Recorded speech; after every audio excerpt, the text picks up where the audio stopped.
여자들도 이와 같이 정숙하고 모함하지 아니하며 절제하며 모든 일에 충성된 자라야 할지니라.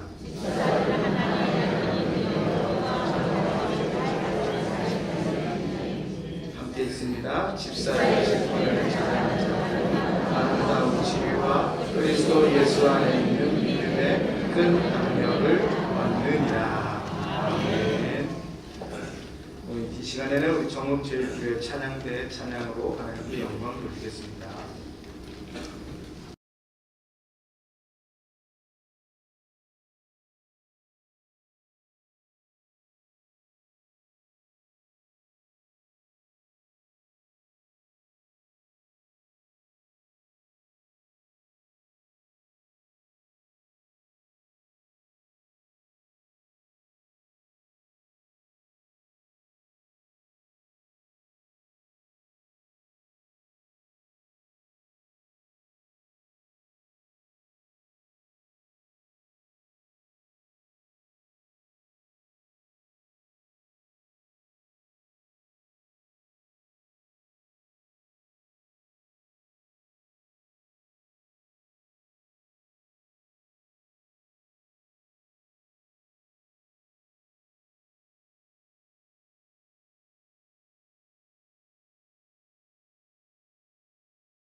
되라.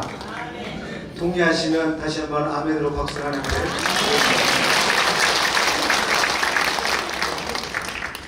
이 시간에는 우리 정읍시찰 충만교회에서 우리 사역하시고 속히 계시는 권희서 목사님께서 깨끗한 양심이라는 제목을 가지고 말씀 함께 전해주시겠습니다. 여러분 기대하시고 또 은혜 받으셨죠? 들어보고 받으실래요? 아니면 받고 시작하실래요? 받고 시작하시면 기대하는 만큼 박수로.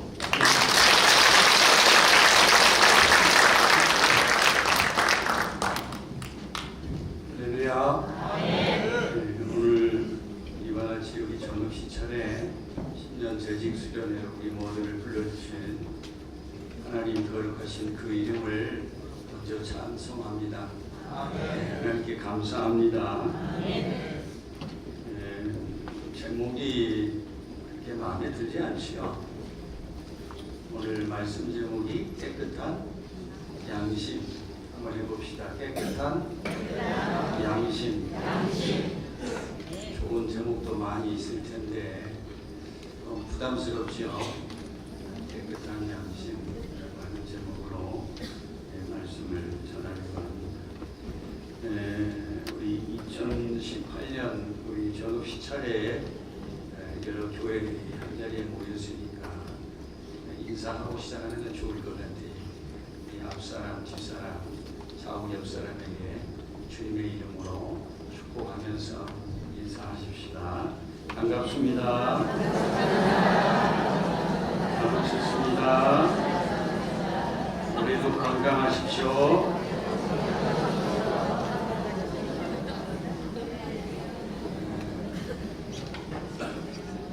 말씀의 주제는 오늘 디모데전서 3장 9절에 있는 본문의 내용에서 가져왔습니다.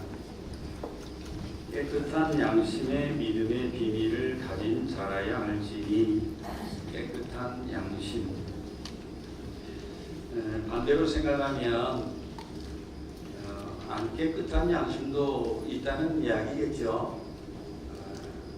불결한 양심, 이런 말은 잘 안 들어봤지만 양심이 없다, 그런 말은 들어봤지요. 또 조금 표현을 거칠게 얘기하면 양심에 털이 났다. 양심은 어디에 있는 겁니까? 마음 심자가 들어가 있으니까 심장을 가리킬 수가 있겠죠. 양심은 우리 감정, 심장에서 두근두근하고 뭔가 해서는 안 될 일을 할 때에 심장에 박동수가 있으면서 뭔가 좀 이렇게 불편하니까 그래서 마음이 찔린다, 이런 이야기도 하고요. 엄밀하게 얘기하면 우리의 생각이죠. 생각. 우리의 그 뇌에 여러 가지 기능이 있습니다만은 판단을 하고 생각을 하는 거죠. 또 그것을 기억하고 그런 것이죠. 우리의 뇌에 판단을 하고 생각하고 기억하는 상태가 어떤 상태냐에 따라서 마음이 불편한 거죠. 마음이. 생각이 좀 건전하고 깨끗하면 마음이 편하겠지요. 그러나 뭔가 생각 속에 헛된 것이 들어가 있거나 잘못된 것이 있고 이러면 마음이 불편한 거지요.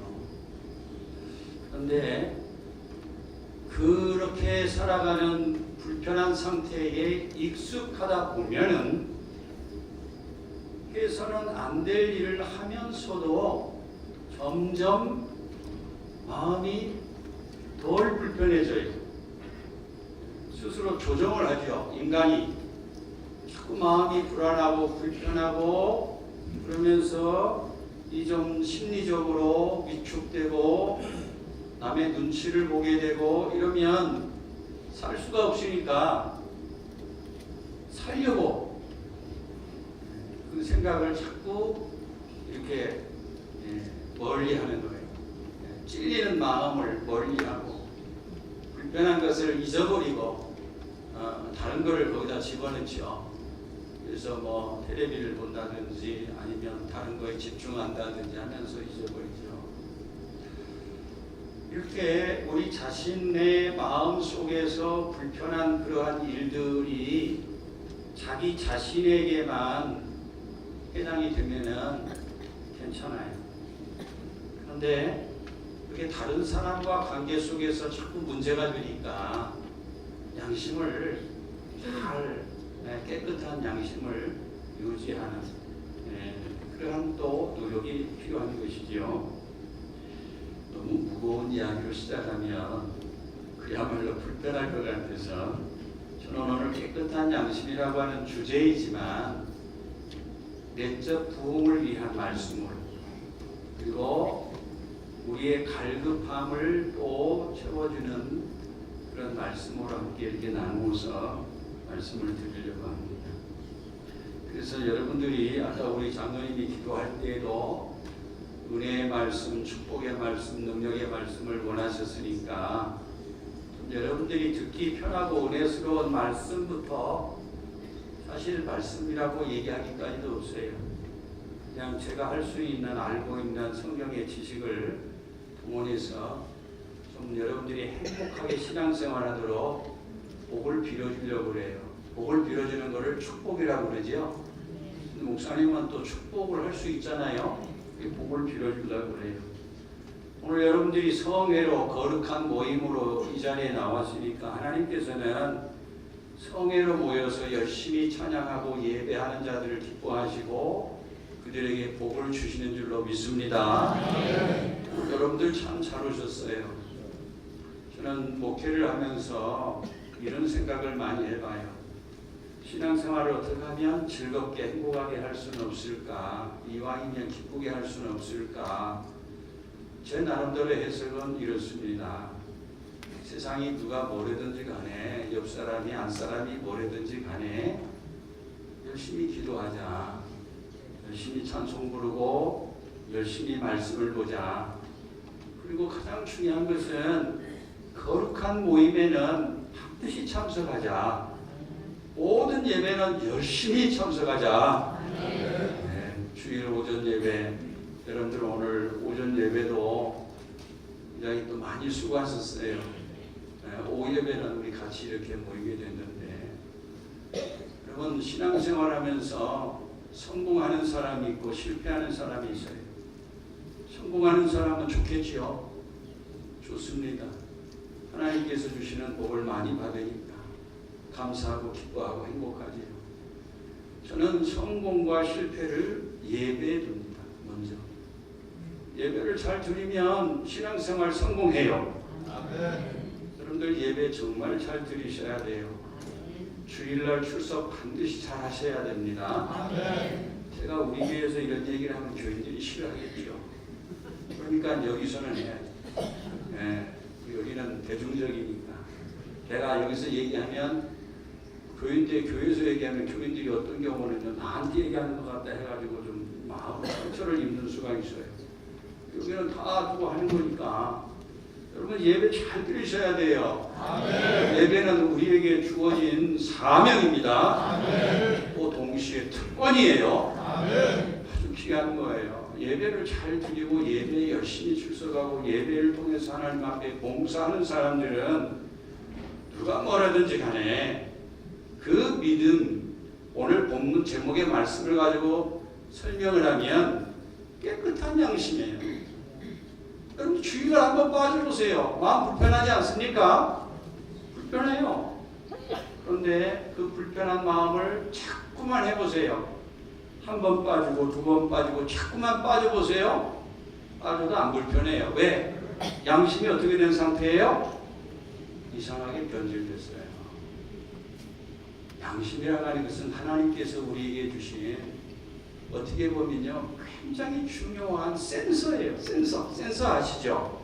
센서라고 하는 것은 여러분들이 집에서 보일러 스위치를 21도로 딱 맞춰놓으면 그 보일러가 작동을 하잖아요. 방안 온도가 조금 높아지면 21도가 되면 딱 스톱을 하죠.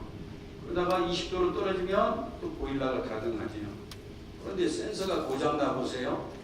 아무리 기름통에 기름이 채워 있어도 보일러가 멀쩡해도 불이 가동이 안 돼요. 그러니까 센서가 잘 작동을 해야 돼요. 센서에는 고장이 났는지 안 났는지 요즘은 기술이 발달돼서 그것까지 잘 나타나 있죠. 하나님께서는 우리 모두에게 하나님의 형상대로 지음받은 그 놀라운 사건 가운데에 엄청나게 귀하고 좋은 센서를, 양심을 우리에게 이미 주셨어요. 모든 사람에게. 한번 생각해 볼까요? 교회를 나오는 사람이나 안 나오는 사람이나 다 센서가 있는가 없는가? 여러분들, 세상에 있는 사람들도 생활하면서 뭔가 옳지 않는 일을 행하면 어떤 느낌을 갖습니까? 부끄러움을 느껴요. 수치감을 느껴요. 그리고 그 일이 발칵이 안 되면 그냥 불안하지만 가만히 있어요. 그러나 그 일이 발칵이 되면 굉장히 수치감을 느껴요. 그래서 심한 경우에는요, 어떻게 하신지 아십니까? 그 수치감에 이제 앞으로 내가 어떻게 살고, 내가 이만큼 지위가 있고 명예가 있는데 이제 다 끝났구나 해서 자살을 해요. 양심이 그렇게 만든 거예요. 그런데 정말 그런 사람은 괜찮은 거예요. 양심이 닳고 닳아가지고 아무리 나쁜 짓을 해도 움직이지 않는 사람도 있어요. 수치감을 모르는 사람들이 있어요. 문화적으로 얘기하면 자펜, 일본 사람들이에요. 일본 사람들은 아무리 나쁜 짓을 해도 마음에 작용을 안 하는 거야. 독일 사람들 보세요. 독일 사람들은 어때요? 2차 대전 하고서 그거에 대해서 얼마나 뉘우치고 반성을 하고 배상을 하고 그러잖아요. 최근에는 외국 사람에게 강제로 노동을 시켰던 그 사건에 대해서 배상을 다 했어요. 잘못한 거 둘째 쳐놓고. 그러니까 이 양심이라고 하는 것이 이게 작동을 하기도 하고 작동을 하지 않기도 한다. 깨끗한 양심도 있는가 하면 더러운 양심도 있다. 여러분, 예배에 한 번 빠졌는데 너무나도 괴롭고 힘들고 도저히 안 돼서 목사님 죄송해요. 제가 오늘 예배에 빠졌어요. 그러지 않도록 앞으로는 조심하겠습니다. 신앙생활 잘하도록 애를 쓸게요. 이런 분은 양심이 지금 어떻습니까? 깨끗해요? 더러워요? 깨끗한 거예요. 깨끗한 양심이 중요해요. 오늘 디모데전서 3장에서 1절에서 13절까지 말씀은 감독은 요즘으로 하면 목사님하고 장로님이겠죠. 지휘권이 있으니까. 그 다음에 집사. 그런데 그 당시에는 권사님이 없었나 봐요. 그러니까 뒤에 가서 여자들도 하면서 오늘날 보면은 권사님들에 해당되는 그러한 내용이 나오죠. 우리 교단 헌법에 보면 장로님을 임직할 때나 안수 집사님을 안수해서 집사로 세울 때에 이 본문 말씀을 가지고 해요. 그 말씀에 근거해서 얘기를 해요. 권사님도 거기에 포함되어 있죠. 권사님은 장로에 준한다 했으니까 수준이 장로님급이에요. 여기 아마 장로님들, 권사님들, 우리 집사님들, 안수 집사님들 다 계실 터인데, 자, 장로님들 경우에는 그 조건 자격이 상당히 많아요. 제가 쉬어보니까 한 12개 정도 되는 것 같아요. 책망할 것이 없고 한 아내의 남편 되고 절제하고 신중하고 기타 등등. 여기서 얘기하는 집사는 아마 안수 집사님들일 텐데, 안수 집사님들은 몇 가지가 있느냐면 기본적으로 5가지가 있어요. 이와 같이 집사들도 정중하고 일구이연하지 않고 술에 임박이지 아니하고 더러운 일을 담하지 아니하고 깨끗한 양심의 믿음을 가진 자라야 된다. 일단 적어도 오늘 여기에 오신 재직 여러분들은 12가지든 5가지든 아니면 권사님들에 해당되는 여자분들에게 주었던 자격 요건에 대해서는 여러분들이 다 갖추고 있어서 교회의 재직으로 섬기면서 오늘 이 자리에 오신 줄로 믿고, 여러분들이 올 한 해 동안 여러분의 교회를 섬기면서 하나님을 예배하는 예배자로 충실하시고 여러분의 삶 속에서 복음의 증인으로 충실하시면 복되신 하나님께서 여러분의 삶을 지켜주시며 또 돌보아주시고 여러분들에게 필요한 것을 공급해 주시고 여러분들 모든 일이 합력하여 선을 이룰 수 있도록 도와주시기를 간절히 축원합니다. 여러분, 우리가 예배를 잘 드려서 하나님을 기쁘시게 하면 그것이 얼마나 우리에게 귀한 일이고 우리에게 행복한, 우리에게 큰 영광의 그러한 보상이 주어진다고 하는 것. 물론 그것은 목적은 아닙니다. 우리가 신앙생활하는 목적은 아니에요. 내가 교회에 와서 부자가 되고 몸이 말이죠 아픈데 낫고 또 뭐 잘못된 것이 고쳐지고, 이건 목적은 아니에요. 목적은 우리가 모든 인생이 하나님께서 지으셔서 이 세상에서 살아갈 동안에 창조주이신 하나님을 찬양하고 그렇게 살아가면서 우리가 잘못될지라도 우리의 죄를 용서해 주시는 예수 그리스도, 그분을 구세주로 영접하면서 믿고 살면서 또 예수님이 성령님까지 보내주시면서 우리가 신앙생활 잘하도록 천국에 잘 가도록 인도해 주시는 우리 하나님을 예배하는 데 있어요. 그러나 예배를 잘 드리는 자들에게는 하나님께서는 보너스로 복을 막 주시더라고요. 아브라함에게도 보면은 얼마나 충성되고 말씀 믿음에 순종을 했는가 하면 하나님께서 굉장히 복을 주시더라고요. 요셉도 보면은 형통하는 사람이라 그러잖아요. 요셉의 인생을 다른 쪽에서 보면은 참으로 비참하고 어렵고 힘든 과정이 많았지만 그럼에도 불구하고 요셉은 형통하는 삶을 살면서 성령 충만한 삶을 살면서 하나님께서 주시는 놀라운 은혜를 받았어요. 애국의 총리이신 됐잖아요. 무엇보다도 하나님이 선택한 아브라함의 그 집안들을 애국으로 일단 이민시켜서 피신시켜서 430년 동안 하나님이 약속하신 대로 하늘의 별처럼 땅의 모래처럼 바닷가의 모래처럼 말이죠. 아니 변성시키는 그 역할을 했잖아요. 엄청난 놀라운 일을 했어요. 예배에 관해서는 아무리 강조해도 지나치지 않겠죠. 네. 우리의 마음이 어떠한 마음을 먹고 집중하느냐에 따라서 이루어집니다. 말이 씨가 된다고 하잖아요. 그 마음에 좋은 것을 생각하고 좋은 말을 하고 습관을 그렇게 하고 그렇게 또 해나가면 그게 좋은 결과가 나오지요.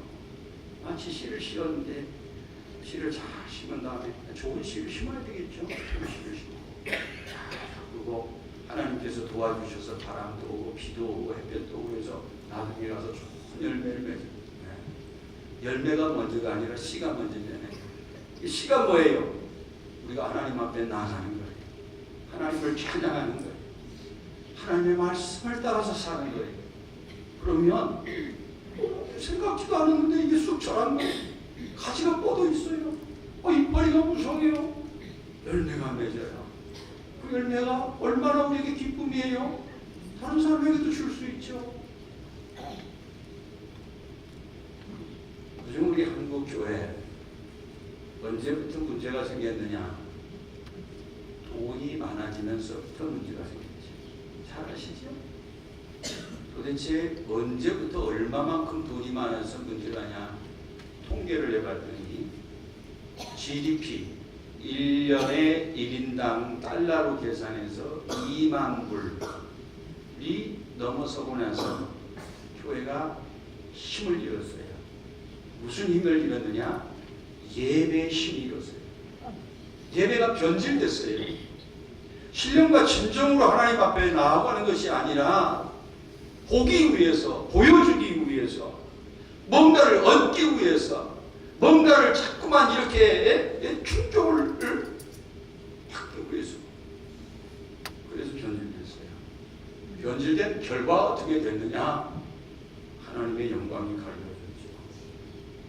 많은 사람들이 교회를 볼 때에 교회 참 좋아. 내가 비록 교회는 안 가지만 언젠가는 가야 될 나의 어떤 궁극적인 피난처야. 이렇게 생각하는 사람이 대한민국에 얼마나 있을까요? 저는 좀 오래됐습니다만 캐나다에서 목회하면서 또 시골에 있었어요. 린저라고 하는 디트로이트 옆에 있는 캐나다 시에 있었는데요. 가끔 볼 일이 있어서 토론토에 나가서 점심을 먹는데 어느 날 점심 식사할 때에 옆에 있는 분들이 교회 다니시는 분이든 아니면 교회를 잘 알고 있는 분들이 식사를 하면서 이야기를 하는데 토론토의 어떤 큰 교회에서 사건이 일어났어요. 스캔들이 있었어요. 그걸로 이제 화두를 삼으면서 이런저런 얘기하는데 뭐라고 얘기하느냐? 너무 목사들이 많아. 내가 옆에 목사님 옆에 앉아 있는데 임자도 안 붙이고 어떻게 기분이 나쁘든지 하는 소리가 거기다 더 가관해요. 아이고 개나 소나 다 목사야. 예수님께서는 마태복음서에 산상수훈의 말씀을 우리에게 주시면서 너희는 세상의 소금이고 너희는 세상의 빛이다. 너희들 세상 나가서 착한 행실 선행을 많이 하면서 하늘에 계신 우리 아버지께 영광을 돌려라. 여러분 예배가 하나님께 영광 돌리는 것이죠. 그러니까 우리가 형식적으로는 주일날 교회 와서 찬송하고 기도하고 말씀 듣고 예배 친밀한 교제를 나누고 성도 간의 교제를 나누면서 하나님께 영광 돌리죠. 그걸로 끝하고 세상 나가서는 예배와는 전혀 무관한 삶을 살면, 그것도 잘못된 삶을 살면 세상 사람들이 안 좋게 생각합니다. 더군다나 교회에서 안 좋은 일이 있어서 스캔들이 생겨서 교회가 분란이 일어나고 그 다음에 교회가 갈라지고 이러면은 치명적이에요. 치명적이에요.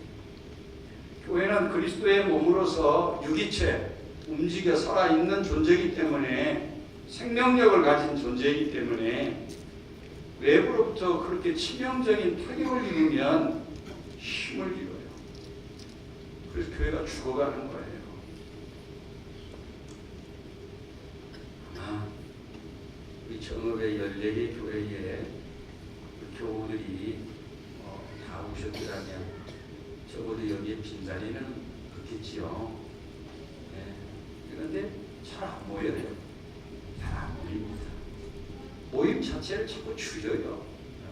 왜 그러느냐? 잘못된 거지요. 그러니까 우리가 재직으로서 올 한 해 동안 여러분들이 각 지교회에서 다른 평신도들에게 본을 보여야 되는데, 제일 중요한 것은 예배에 열심히 출석해야 된다. 그건 할 수 있겠지요? 할 수 있으면 아멘? 아멘.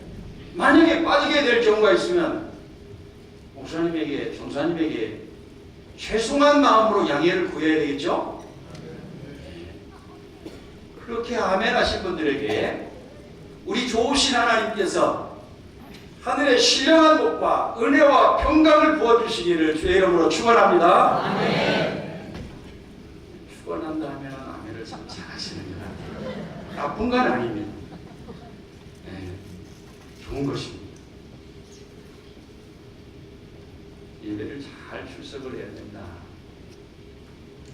제가 양심에 대한 이야기를 좀 하고 싶은 것이 이렇습니다. 한마디로 말하면 장로님이나, 아니 오늘 감독이니까 목사님이나 장로님이나 집사님이나 권사님이나 모두가 다 재직이죠. 재직인데 재직이 여러 조건들이 많이 있었어요. 그거 다 기억하기가 좀 쉽지가 않아요. 그래서 오늘은 대표성으로 제가 하나 딱 뽑아서 이것만 기억하시라, 이것만 가지고 올 한 해 동안 믿음으로 승리하시라. 그래서 모든 것이 깨끗한 양심이에요. 깨끗한 양심. 참 익숙하지는 않죠. 깨끗한 양심. 원래 양심이라고 하는 것을 풀어서 쓰면 좋은 마음입니다. 좋을량 마음심. 그런데 성경에 나와 있는 깨끗한 양심의 양심은 좋은 양심이 아니에요. 물론 여러분들은 이 말씀 한 가지만 잘 이해하셔도 굉장히 신앙의 지식에 큰 도움이 될 거예요. 원래 좋은 마음이라고 하는 양심은 뭐냐? 불쌍한 사람을 보면 측은지심이 생겨요. 아이고 불쌍해요. 요즘 날 고양이 한 마리가 우리 사태가 앞에 와서 쓰러졌는데 나 배고파서 와서 그런 줄 알았어요. 그래서 먹이를 갖다 주고 따뜻한 물도 이렇게 떠서 갖다 주고 그랬는데 입을 안 대는 거예요. 가만히 보니까 상태가 영 안 좋아요. 아니 굶어서 저런가? 아니면 혹시 뭘 잘못 먹었나? 아니면 뭐 해코짓을 당했나? 아침에 교회 나가려다가 그래서 어떻게 해요? 세면바닥에 누워있으니까 옷 하나 갖다가 덮어주고 그래서 라면 박스 하나 갖다가 그 안에다 고양이를 조심스럽게 집어놨어요. 그리고 그 앞에다 물을 좀 떠놨어요. 그러고서 교회 가서 좀 물리고 얼른 또 봤더니만 이 고양이가 밖으로 나왔는데 아무것도 안 먹고 상태가 심각해. 아까보다 더 안 좋아요. 벌써 하체가 굳었어요. 결국은 그날 주일날 오후에 그만 죽었어요. 그래서 그 고양이를 교회 나무 밑에다 수목장을 시켰네요. 얕게 묻으면 혹시 나중에 문제가 생길까?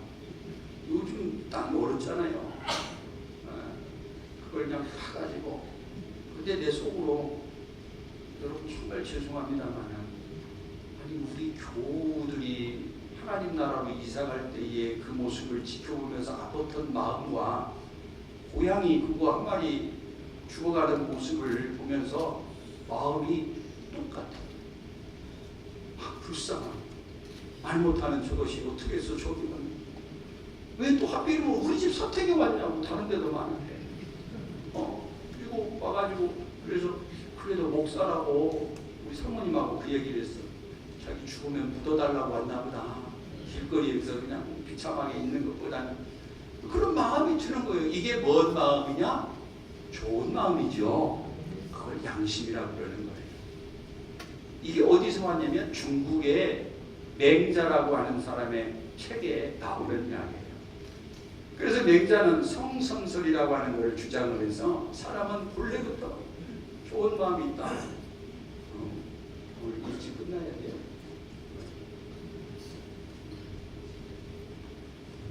중간에 간식이 있다고 쉬는 시간에 저는 평소에는 설교가 길진 않지만 오늘은 그래도 특별하니까 여기까지만 얘기하고 쉬었다가 찬송 부르고 또 시작하면 좋겠죠? 네. 양심이라고 하는 것이 중국에서 나온 말이다. 좋은 마음이다. 이게 우리가 알고 있는 거예요. 자, 거기까지 하고 우리 잠깐 쉬었다가 계속 2부 하도록 할게요. 간식 주신대요. 네. 자, 우리 피아노 반주자 어디 갔어요? 자, 우리 간식 받을 동안에 우리 장송환장 부르십시다. 249장.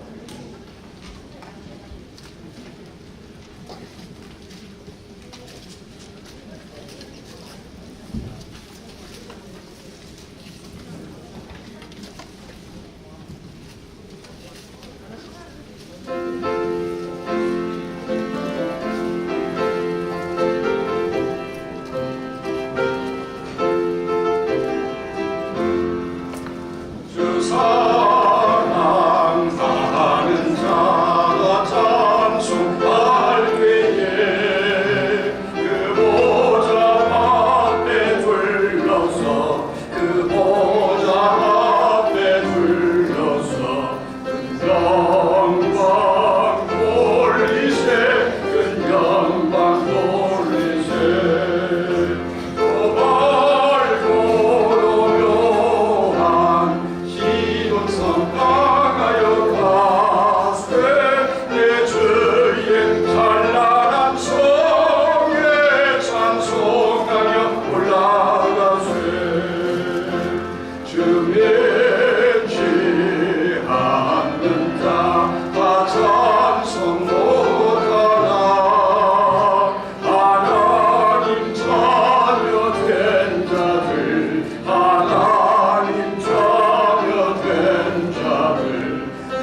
찬란한 성에 찬송하며 올라가세. 여러분들 간식을 잘 먹으시기 바랍니다. 찬송은 또 제가 부를 테니까 간식은 열심히 먹으시고. 시온성 언덕 위에서 수많은 천사들 날 인도하리라. 저 밝고 묘한 시온성 향하여 가세. 내 주의 찬란한 성에 찬송하며 올라가세. 내 눈물 마시고 늘 찬송 부르리. 저 임마누엘 주 앞에 저 임마누엘 주 앞에 나 영광 누리니 나 영광 누리니. 저 밝고 묘한 시온성 향하여 가세. 내 주의 찬란한 성에 찬송하며 올라가세.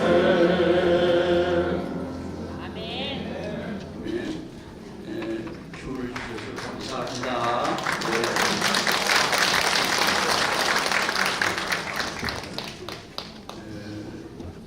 아직 그 시작하기에는 좀 덜 장수쳤으니까 박수도 받았고 찬송 한잔 더 부를게요. 원래 잘하는데 약간 오늘 좀 목이 좀 쉰 것 같아요. 어쩔 수 없어 박수자하고 저하고는 나중에 먹도록 할게요. 우리 눈 오면은 또 부를 수 있는 찬송이죠. 흰 눈보다도 있는 찬송이죠. 몇 장 찬송인가요? 이 세상의 모든 죄를 그건가요?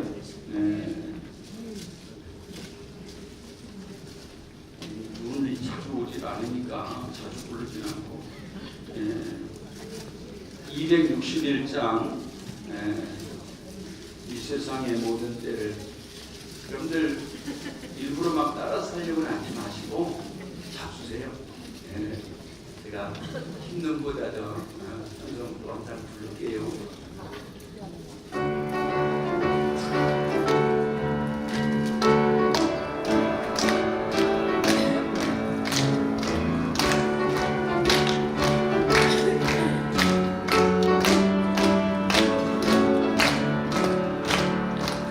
세상의 모든 죄를 안기시는 주의 보혈. 성자 예수 그의 앞길이 하고 찬송하세.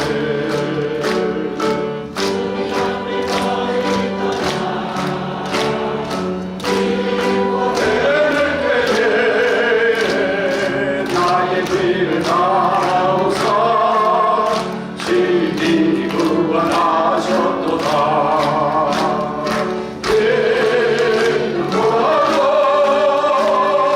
있는 보라도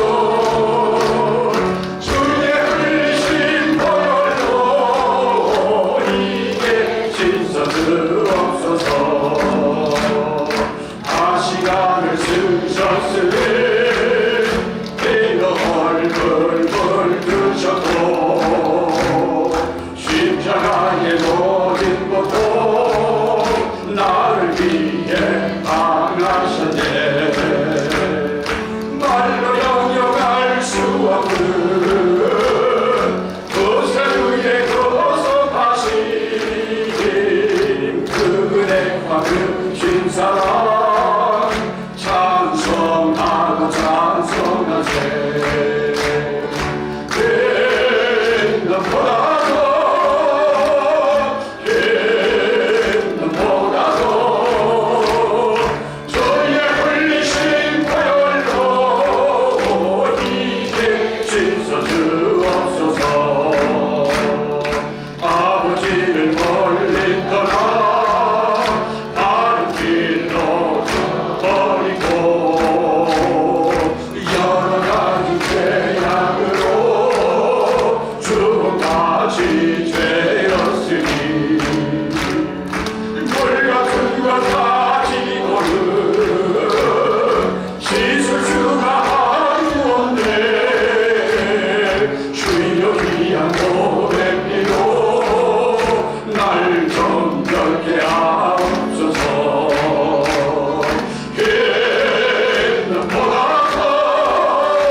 성공한다.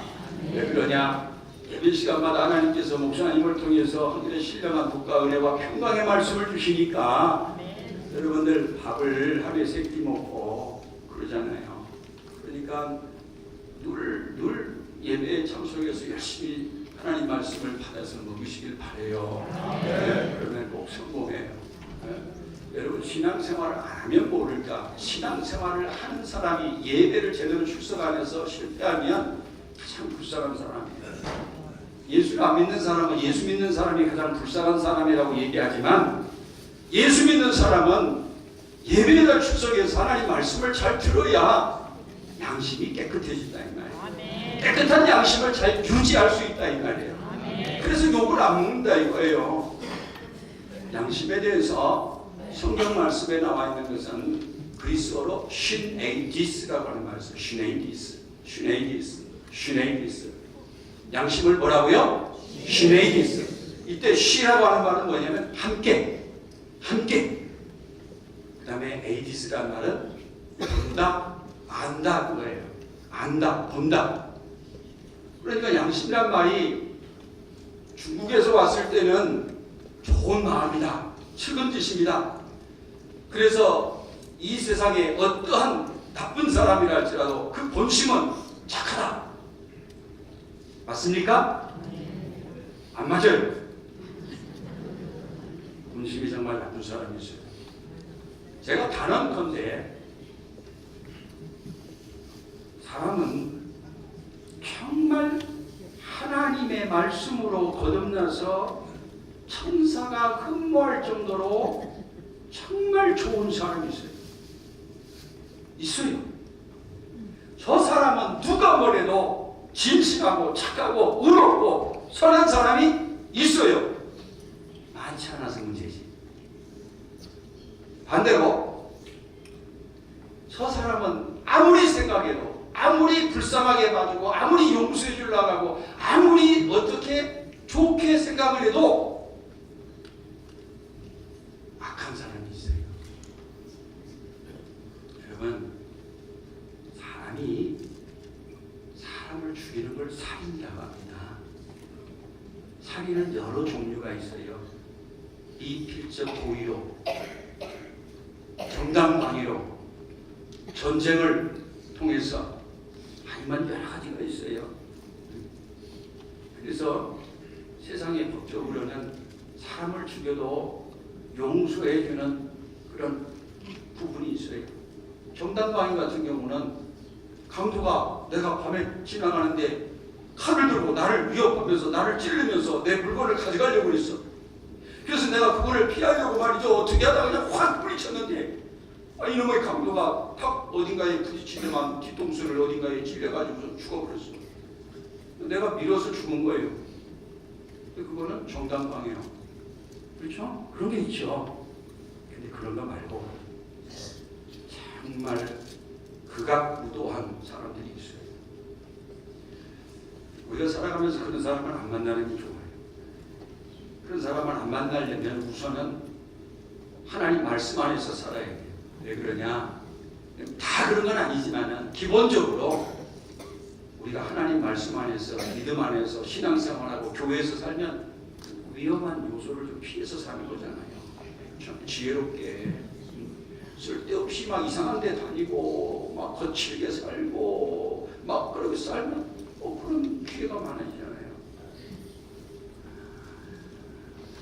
자, 하나님의 사람, 성령의 사람은 정말 천사와 같은 사람인데 반대로 그 사람의 마음속에 마귀가 자꾸만 유혹하는 것을 또 시험거리를 잘못된 것을 집어넣어서 나중에는 그 마음속에 마귀가 확 들어가 버려. 그러면 그 사람은 사람인데 마귀 같은 사람이에요. 이런 사람은요 측은지심이 없어요. 불쌍한 걸 불쌍하게 볼 줄 몰라요. 그래서 그런 상태는 디모데서의 오늘 본 말씀 뒤에 어떤 내용이 나오냐면 양심이 화인 맞았다 이런 말씀이 나와요. 양심이 불을 맞은 거예요. 디모데전서 5장 2절이 나오거든요. 예. 그러니까 양심이 작용을 안 해요. 센서가 고장난 거예요. 자기가 한 일이 나쁜 일인지 좋은 일인지 하나님이 기뻐하시는 일인지 하나님이 싫어하시는 일인지 판단이 안 되는 거예요. 분별도 안 돼요. 신약 성경에서 얘기하는 양심이라고 하는 것은 슈네이디스라고 하는 말인데요. 이것은 뭐냐? 함께 누군가가 같이 아는 거예요. 그래서 그것을 그동안 서양의 철학자들이 구분을 했어요. 세 가지로 구분을 했는데 나와 남이 안다. 그거를 사회적 양심이라고 해요. 그런데 남은 모르는데 내가 알아. 내가 나쁜 짓 하고 내가 싫은 짓 해서 내 마음이 찔린 것은 안 그런 척 할지라도 내가 알아. 그걸 뭐라고 해요? 자율적 양심이라고 해요. 내가 스스로 아는 거예요. 그런데 오늘 말씀드릴 것은 내가 알고 하나님이 안다는 사실이에요. 여기서 얘기하는 양심은 이 세 가지 차원을 다 얘기하지만 하나님이 보실 때에 깨끗한 사람, 그 사람이 재직해야 된다 이 말이에요. 그 사람이 교회를 섬기는 일꾼으로서 하나님의 비밀을 알고서 살아가야 된다 이 말이에요. 성경에 보면 남이 알고 내가 아는 문제에 있어서 양심이 깨끗한 사람이 있어요. 누구냐면 노아가 대표적인 사람이에요. 자, 노아는 하나님께서 너 방주를 쳐라. 사람들이 너무 교회를 줘서 못 쓰겠다. 홍수를 내려서 싹 쓸어버려야 될 텐데 방주를 쳐라. 노아가 지금 산에 가서 방주를 짓습니다. 누가 보고 있습니까? 세상 사람들이 보는 거예요. 세상 사람들이 노아를 보고 노아도 세상 사람들을 봐요. 노아는 깨끗한 양심이에요.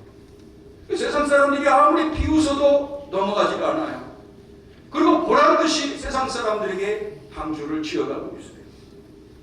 여러분 교회를 뭐라고 합니까? 구원의 방주라는 소리 들어보셨죠? 우리가 교회를 구원의 방주로 세상 사람들이 보는 데서 우리는 이 방주를 지어가고 있고 짓는 거예요.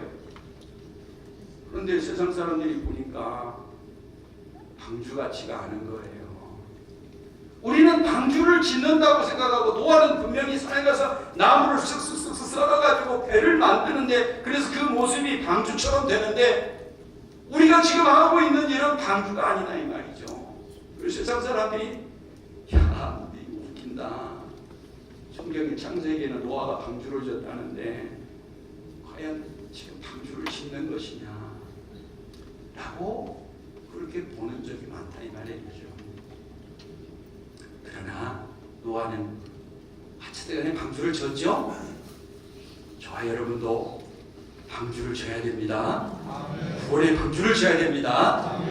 세상 사람들이 어떻게 말하든지 간에 일단은 우리는 깨끗한 양심을 가지고 구원의 방주를 지어나가는 거예요. 그 다음에 내가 나를 아는 거 있죠. 내가 나를 아는 거. 저는 이런 말씀에 누가 대표적인 사람일까 하고 생각을 해봤어요. 아브라함을 들면 참 좋겠어요. 아브라함은 일단 세상을 떠납니다. 하나님이 선택할 때 아브라함 보고 너는 다 세상 것 놔두라. 너희 집 친척 뭐 다 놔두라. 그리고 내가 지시하는 곳으로 가라 그랬죠. 그래서 아브라함은 일단 세상을 단절하고 쉽게 말하면 하나님 앞에 나아가는 데 집중하고 있어요. 물론 세상에 살고 있었어요. 그러나 세상으로 왔다 갔다 하는 게 아니라 하나님이 지시하는 것으로 하나님이 원하시는 것으로 아브라함은 집중하면서 가는 거예요. 그러면서 자기의 신앙의 소양을 쌓는 거예요. 어떻게 하면 하나님을 기쁘시게 할까? 어떻게 하면 하나님을 예배드리는 모습이 완성이 되어질 것인가? 그러니까 아브라함은 열심히 자기 자신의 문제에 있어서 지금 세상 사람들이 아브라함을 보는 게 아니라 아브라함은 지금 열심히 지금 자기 자신의 믿음에 대해서 애를 쓰는 거죠. 그리고 결정적으로 테스트를 한번 받아요.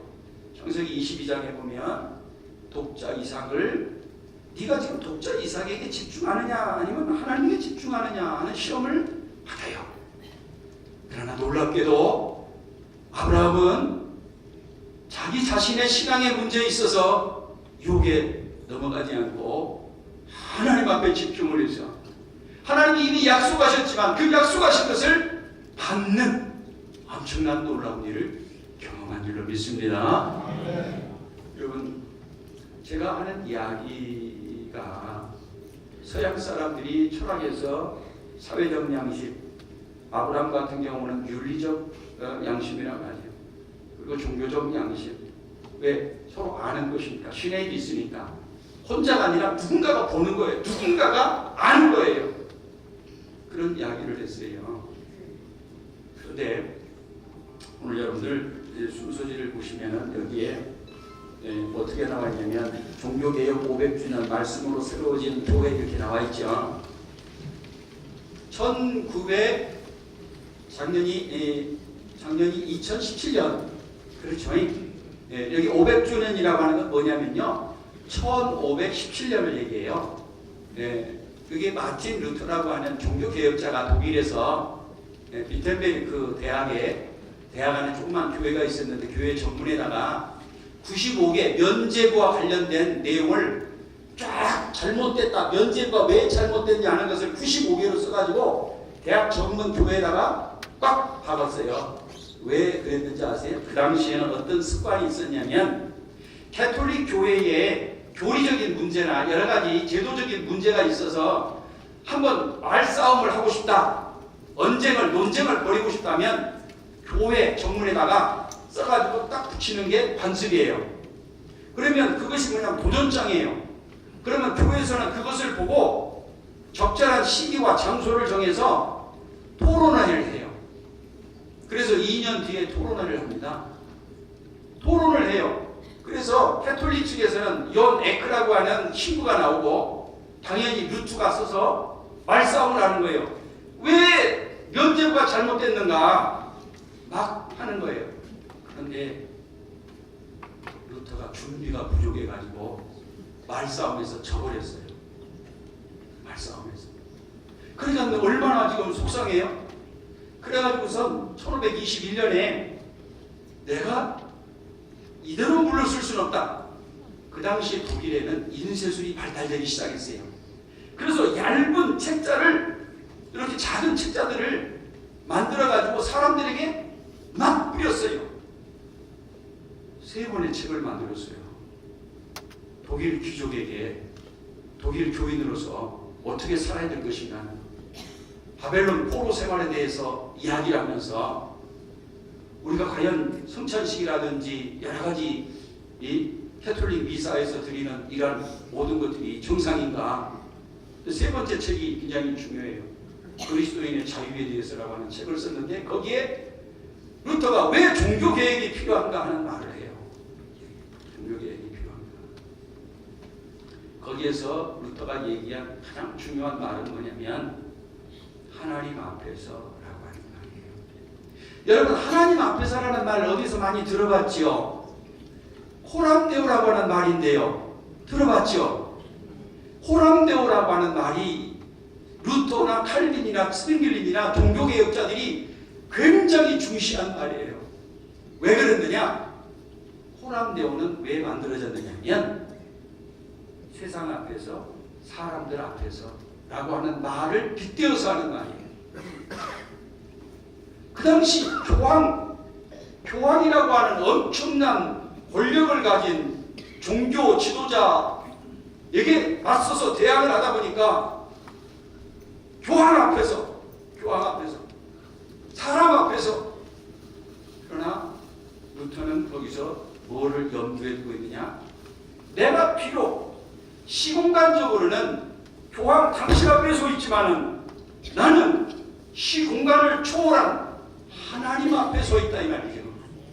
그래서 루터가 무슨 얘기를 하냐면 이제 루터를요 완전히 출교를 시키고 추방시키고 루터를 죽이려고 이제 작전을 다 짰어요. 교황이 이런 사람이. 그래서 마지막에 루터를 그런데 재밌는 것은요, 책자를 다 뿌렸잖아요. 사람들이 책을 막 읽었어요. 그러니까 책을 읽고 사람들이 왜 지금 종교개혁이 일어나야 되는가 하는 것을 막 이제 알기 시작한 거예요. 그러면서 루터가 옳다 이렇게 되니까 포항이 그 전에 확 없애버렸어야 되는데 분위기가 그냥 없애기는 안 좋아. 그러니까 정당한 방법으로 재판을 해가지고 없애려고 루터를 법정에 세운 거예요. 루터가 딱 서가지고 내가 여기 서 있습니다. 근데 거기에 튜리엘이라고 하는 판사가 루터에게 명령조이면 그러면서 간곡하게 뭐라고 얘기하냐. 루터요, 당신 지금 당신이 이야기하는 말을 빨리 취소하고 당신은 지금 뭐 양심의 고백이라고 얘기하는데 그 양심 잠깐 접어두었다가 너가 살아야 되지 않겠느냐. 양심을 포기하시오. 루터가 내가 여기 지금 서 있습니다. 나는 하나님 말씀 때문에 하나님 말씀에 묶여있기 때문에 나는 그 말씀 때문에 도저히 내 양심은 포기할 수가 없습니다. 나는 여기에 서 있습니다 하고 막 외쳐버린 거예요. 그때 나는 하나님 앞에 서 있는 거예요. 하나님 앞에. 루터가 이야기한 내용 가운데 아주 중요하고 재미있는 것이 있는데 우리나라로 번역이 안 된 것이 하나 있어요. 그건 뭐냐면 신앙생활하는 사람들이 어떻게 해야 선하게 살 수 있을까? 이런 설교 비슷한 책을 썼어요. 여러분들 성막이라고 아시죠? 성막. 구약의 성막을 보면 이스라엘 출애굽한 백성들의 중앙에 있으면서 그 성막이 울타리로 쳐 있고 그 안에 텐트가 있는데 딱 그 문을 안으로 들어가면 제일 먼저 뜰이 있어요. 거기에는 손 씻는 데하고 짐승을 잡는 제단이 있어요. 그러고 나서 아래 이제 성막 안에 성소에 들어가게 돼요. 성소는 지성소와 성소로 나눠져 있죠. 자, 그럼 순서대로 생각해 봅시다. 예를 들어서 우리가 성막을 들어간다면 어디로 들어갑니까? 문을 통해 들어가요. 문을 통해 들어갔더니 뭐가 나와요? 뜰이 나와. 뜰이 있어요. 손을 씻고 짐승을 잡는 데가. 그 다음에 이제 성소, 거룩한 장소로 들어가야 돼. 들어가면 성소가 있어요. 들어갔어요. 그때 저 안쪽에 하나님의 말씀 언약궤를 둔 거기를 뭐라고 그래요? 지성소라고 하죠. 그러다가 어떻게 하면 사람이 선한 양심으로 잘 살 수 있을까? 그 이야기를 할 때에 성막을 이야기해요. 자, 보십시오. 성막은 뜰이 있습니다. 여기는 여러 사람들을 만나는 곳입니다. 그러니까 바로 타율적 양심의 장소예요. 자, 성소가 있습니다. 거기는 혼자 들어갑니다. 거기서 하나님께 나아가기 위해서 기도합니다. 자신을 겸손하게 자기의 죄를 고백하고 자기를 돌아봅니다. 자율적 양심의 장소예요.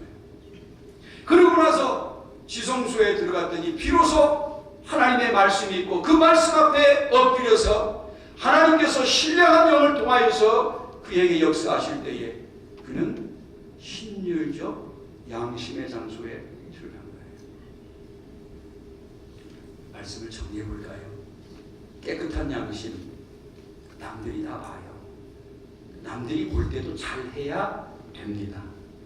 예수 믿는 사람들 여기 안에서 우리만 신앙생활하는 것이 아니라 우리는 여기서 예배를 드리지만 나가면 여러분들은 예수 그리스도의 종으로 나가는 거예요. 잘 살아야 되겠죠. 남들이 보니까. 네. 그런데 우리는 예배 생활을 하면서 성전에 들어와서 우리는 교회 안에서 신앙생활도 잘 해야 돼요.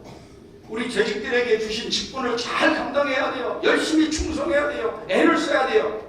나머지 건 하나님이 다 알아서 해주십니다. 근데 더 중요한 건 뭐냐? 루터가 내가 지금 여기 서 있습니다. 하나님 말씀에 묶여 여기 서 있습니다. 이 단계까지 가야 돼요.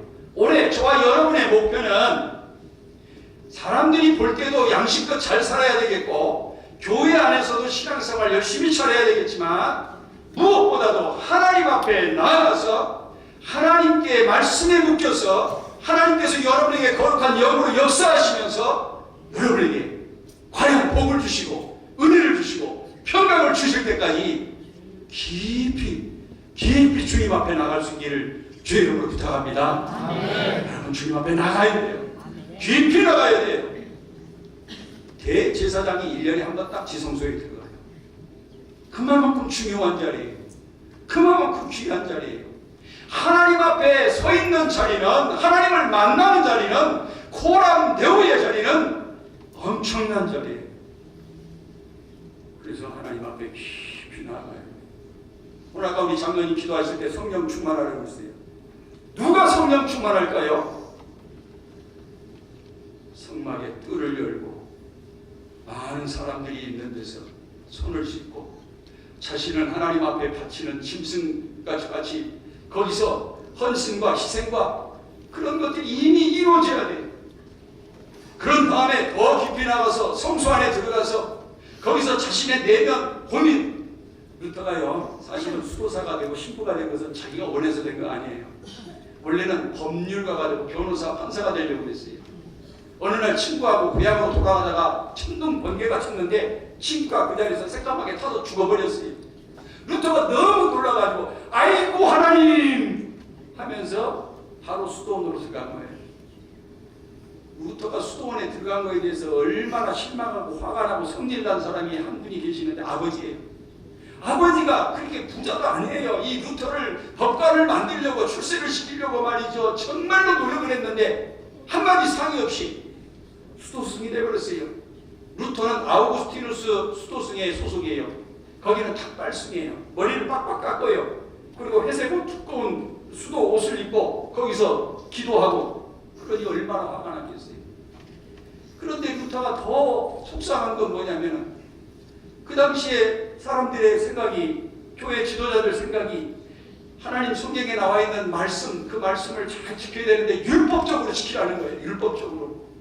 그러다니까 루터가 괴로운 거예요. 도대체 율법이 뭐예요? 여러분, 제가 결론 말씀을 드려야 되는데 30분 안에 끝내겠습니다. 너무 긴가요, 목사님? 목사님들 표정이 그냥 다 아는 이야기를 뭘 이렇게 열심히 그냥 에기스만 간단하게 막 그냥 있습니다. 주여 아멘 할렐루야 그냥 목을 내면 끝내버릴 텐데. 그래도 오늘 중요한 자리니까 제가 30분까지나 29분까지 할게요.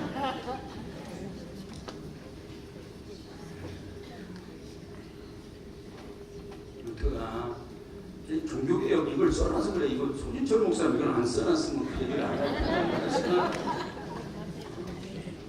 그래서 말이죠. 루터가 굉장히 고민을 많이 한 거예요. 내가 뭐 하려고 수도승이 됐나. 그리고 내 양심으로는 도저히 지금 이 사람들이 하는 이 면제부 팔아먹고 하는 교회에서 하는 것은 용납할 수가 없는데 저 사람들은 그걸 옳다고 강요를 하니 나도 가서 그 설교를 해야 되고 도대체 뭔가. 사실 저는 그 칸트를 공부했어요. 그래서 제가 2014년도에 전북대학교에 가서 철학과에 가서 칸트를 공부했어요. 원래는 그걸 하려고 한 건 아닌데 가서 하다 보니까 뭘 해야 내가 유리하겠나 이렇게 생각해 보니까 그래서 칸트의 양심에 관한 연구를 하면 좋겠다 해서 했어요. 칸트라는 사람이요, 이 사람이 참 종교적인 분위기 사람입니다.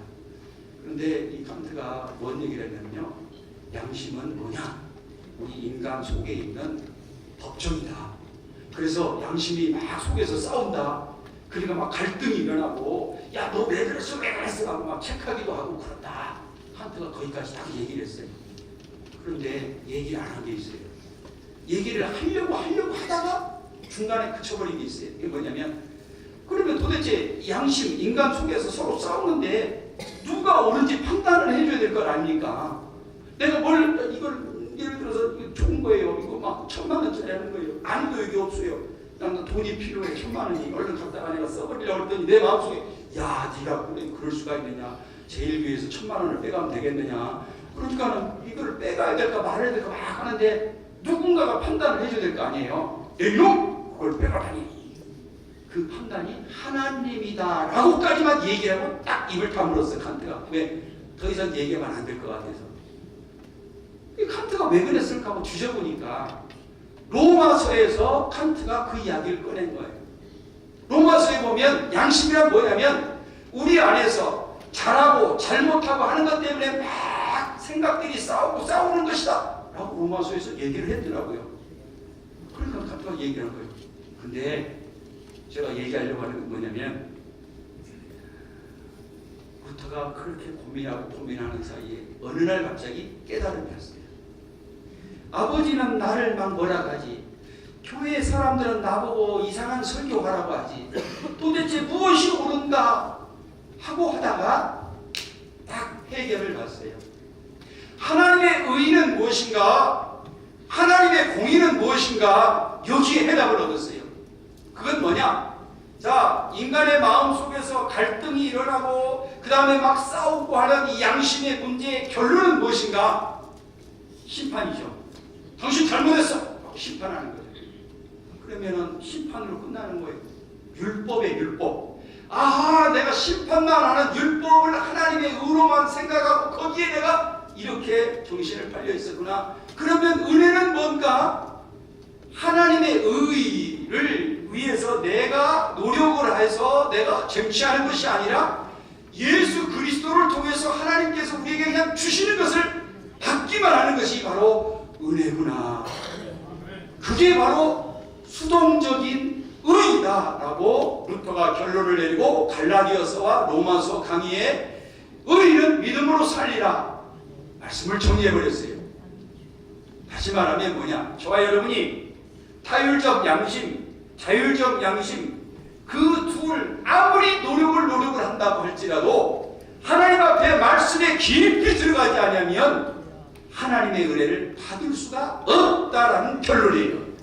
왜 그러느냐?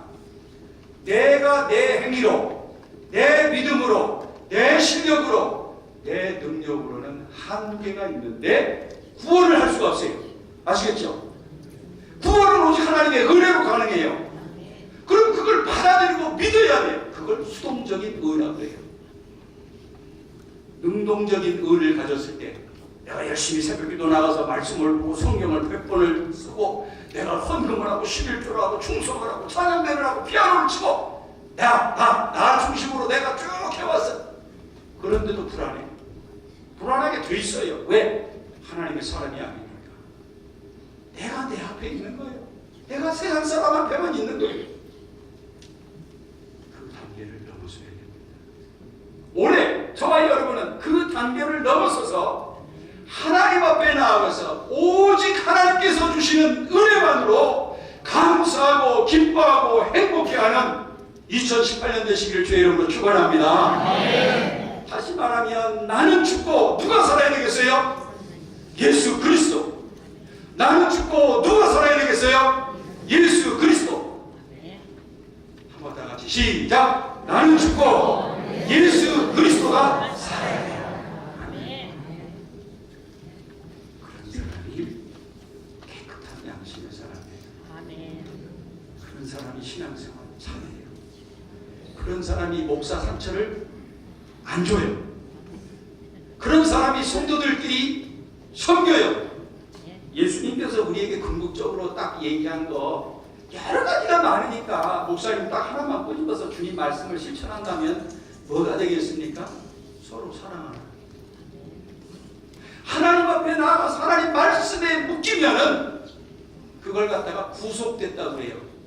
지금 박근혜 씨가 구속돼서 어디 있어요? 묶여 있는 거죠. 우리는 하나님 말씀에 묶여야 돼요. 하나님의 말씀에 묶여서 꼼짝을 못해야 돼요.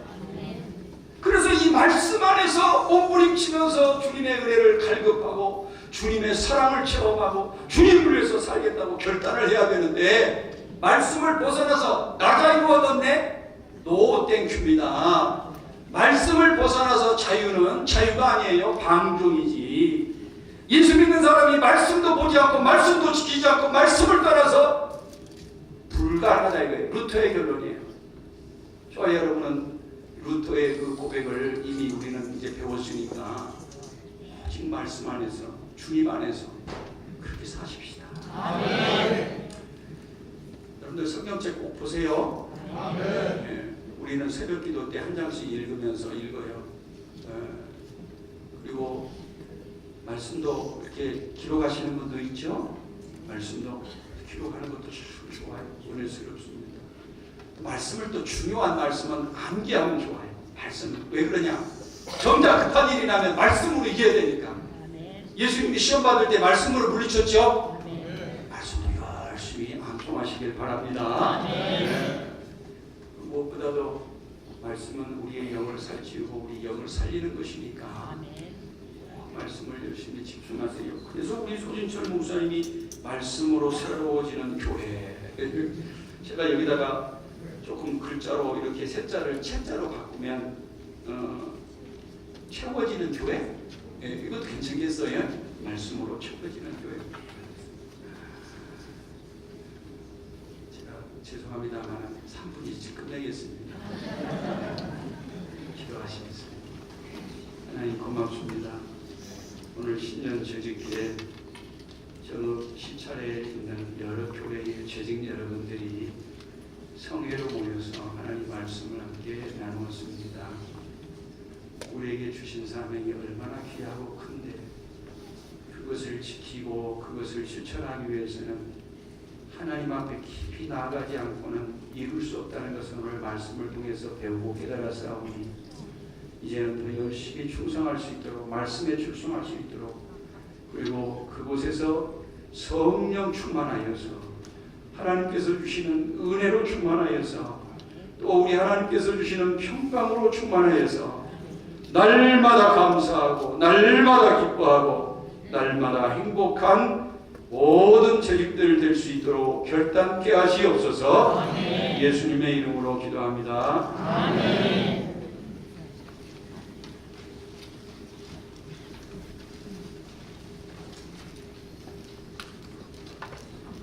순서를 바꿔서 광부터 하고 우리 찬송하고 유성구 목사님 올라오셔서 또 좀 이따 해주시면 보겠습니다.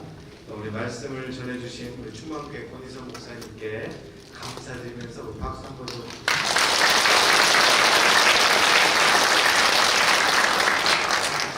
수련회 할 수 있도록 우리 장소를 허락해준 정읍제일교회 담임원들과 목사님 성들께 감사드립니다. 2018년 정읍시장 연합제일 수련회에 참여해주신 모든 교회와 성도분들에게도 감사를 드리고 올 한해 맡겨진 직분에 충실한 재직되기를 또 간절히 바랍니다. 찬송할 텐데 한번 저도 한번 보고 있으면 좋겠어요. 성경을 덮어놓고 믿지 말고 열고 믿자. 요즘 이제 화면들을 통해서 많이 하잖아요. 그다음에 성경을 덮어놓고 믿는 것 같아요. 그래서 말씀을 좀 열어서 좀 보시고 그래서 성경책이 넘기시면 아시잖아요. 많이 넘기신 분들은 잘 넘어가고 잘 안 넘긴 분들은 잘 안 넘어가니까 그래서 설교 시간에 여러분들 성경을 자주 열어보시고 이렇게 펼쳐보시면서 할 수 있는 좀 올 한 해가 됐으면 해서 그냥 무턱대고 목사가 말하니까 그냥 덮어놓고 믿자 이런 생각보다는 여러분 성경 보면서 확인해가면서 이렇게 또 베풀어갈 수 있고 하나님 말씀으로 채워가는 저와 여러분들에게 주시고 축복합니다. 네, 찬송가 595장 나 맡은 본부는 찬양하고 정신관계에서 심어 계신 유성군 목사님께서 축도하심으로 시찰 연합 재직 수련회를 마치도록 하겠습니다.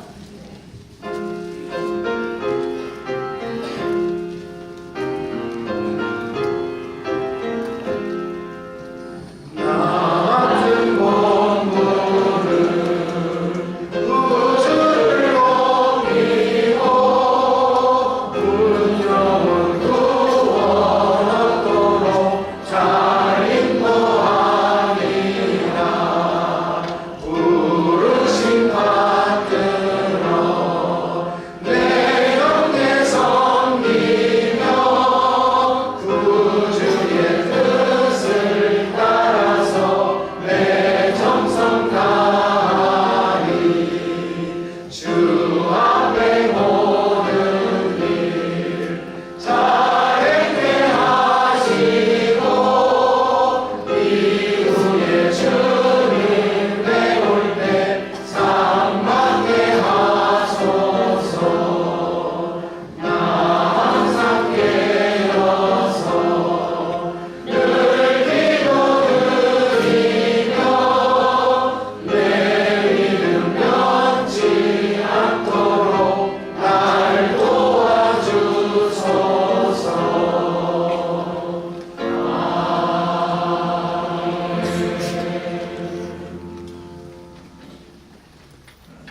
이제는